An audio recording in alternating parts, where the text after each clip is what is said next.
pinhel. Samantalang ang bukol mo gabuti lang ng mais. Zero balance ngayon na magkano ang pundo ngayon ng pinhel mo. Samantalang kung ipapagamot mo yan na hindi mo gagamitin ang pinhealth mo, baka 10,000 lang ang maubos mo, 15,000. Kaya lang, ang rason naman sa mahihirap na kagaya sa atin, wala ng pera, hindi naman natin nagagamit yung pinhealth na yan, gamitin na natin. Magamit man lang kasi nung ilang taon na to sa akin, ilang taon na to, 10 taon na to. Sige lang ang kaltas, ano? Magamit man lang. Gamitin na lang. Kasi yun ang katwiran ko ng popera ko. Mula nung tayo binigyan ng purpose ng government sa purpose kasi ang pinhealth namin ang pinhealth.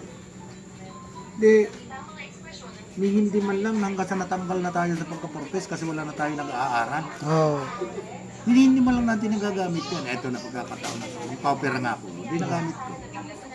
Kaso, wala kang pundo ngayon. Nakuhaan ko ng prueba. Bakit? Ang target talaga ng mga doktor, ang pera ng gobyerno. Si Chris, na manugang ni